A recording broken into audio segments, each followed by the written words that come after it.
11 വർഷം നീണ്ട കാത്തിരിപ്പിന് വിരാമമിടാൻ ടീം ഇന്ത്യ ഇന്ന് ബാർബഡോസിലെ കെൻസിംഗ്ടൺ ഓവലിൽ ഇറങ്ങുമ്പോൾ 6 മാസങ്ങൾക്ക് മുൻപ് കപ്പിനും ചുണ്ടിനുമിടയിൽ നഷ്ടമായ ഒരു ലോക കിരീടത്തിന്റെ നഷ്ടബോധം തീർച്ചയായും ഓരോ താരത്തിന്റെയും മനസ്സിലുണ്ടാകും.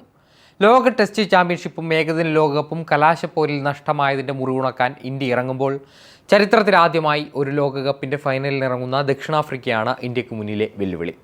ഇരു ടീമുകളും ടൂർണമെന്റിൽ ഇതുവരെ തോൽവി അറിയാതെയാണ് ഫൈനലിൽ എത്തി നിൽക്കുന്നത് എന്ന സവിശേഷതയും മത്സരത്തിനുണ്ട്. T20 വേൾഡ് കപ്പ് മത്സരങ്ങളിൽ 6 തവണ പരസ്പരം ഏറ്റുമുട്ടിയപ്പോൾ 4 തവണയും വിജയം ഇന്ത്യക്കൊപ്പമായിരുന്നു. എന്നാൽ 2022 ലോകകപ്പിൽ പെർത്തിൽ ഇന്ത്യയെ 5 വിക്കറ്റിന് തോൽപ്പിച്ച ഓർമ്മകൾ ദക്ഷിണാഫ്രിക്കയ്ക്ക് ഉണ്ടാകും. ഇന്ത്യയെ സംബന്ധിച്ച് ടൂർണമെന്റിലെ ഏറ്റവും അനുകൂലമായ ഘടകം ക്യാപ്റ്റൻ രോഹിത് ശർമ്മയുടെ ഫോം തന്നെയാണ്. IPL നിരാശപ്പെടുത്തിയ രോഹിത് ലോകകപ്പിനെത്തിയപ്പോൾ ആളാകെ മാറി.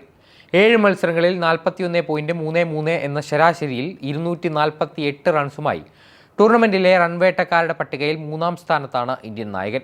ഈ പട്ടികയിലെ ആദ്യ 15 സ്ഥാനങ്ങളിൽ ഒരേയൊരു ദക്ഷിണാഫ്രിക്കൻ ബാറ്ററാണുള്ളത്.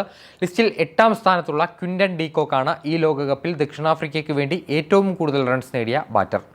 ബാറ്റർമാരെക്കാൾ ബോളർമാർ കൈയടക്കിയ ഈ ലോകകപ്പിൽ ഇരു ടീമുകളുടെയും ബോളിംഗ് യൂണിറ്റുകളുടെ പ്രകടനവും ഫൈനൽ പ്രവേശനത്തിൽ നിർണായകമായി. ടൂർണമെന്റിലെ വിക്കറ്റ് വേട്ടക്കാരിൽ 2-ാം സ്ഥാനത്ത് നിൽക്കുന്ന അർഷ്ദീപ് സിംഗും 5-ാം സ്ഥാനത്ത് നിൽക്കുന്ന ജസ്പ്രീത് ബുംറയുമാണ് ഇന്ത്യയുടെ വജ്രായുധങ്ങൾ. അതേസമയം ആൻഡ്രിച്ച് നോക്കിയയും കാഗിസോ റബാദയുമാണ് ദക്ഷിണാഫ്രിക്കൻ ബോളിംഗിന്റെ നെടും തൂണുകൾ. ഫൈനൽ നടക്കുന്ന ബാർബഡോസിലെ പിച്ച് ഫാസ്റ്റ് ബോളർമാരുടെ പറുദീസയാണ്.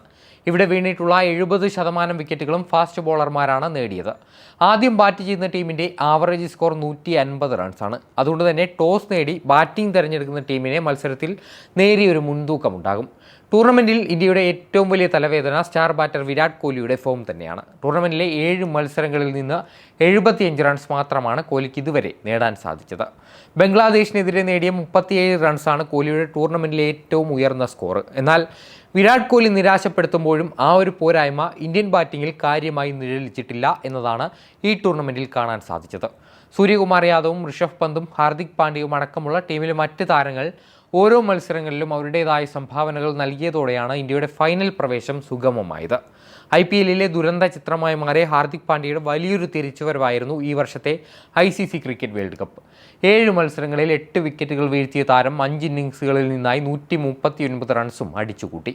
ടീമിലെ സ്പിന്നർമാരായ അക്ഷർ പട്ടേലും കുൽദീപ് യാദവും മികച്ച ഫോമിൽ തന്നെയാണ്. അതുകൊണ്ട് തന്നെ ബാർബഡോസിൽ മറ്റൊരു സ്വപ്ന ഫൈനലിൽ ഇറങ്ങുമ്പോൾ ഇന്ത്യക്ക് തന്നെയാണ് നേരിയ മുൻതൂക്കമുള്ളത്. 2014 T20 ലോകകപ്പ് ഫൈനലിൽ ശ്രീലങ്കയോട് 6 വിക്കറ്റിന് പരാജയപ്പെട്ട ക്ഷീണം തീർക്കാൻ 11 വർഷങ്ങൾക്കിപ്പുറം ബാർബഡോസിൽ ഹിറ്റ്മാനും സംഘവും ഇറങ്ങുമ്പോൾ ദക്ഷിണാഫ്രിക്കയ്ക്ക് തലവേദനയേറും എന്നുറപ്പാണ്.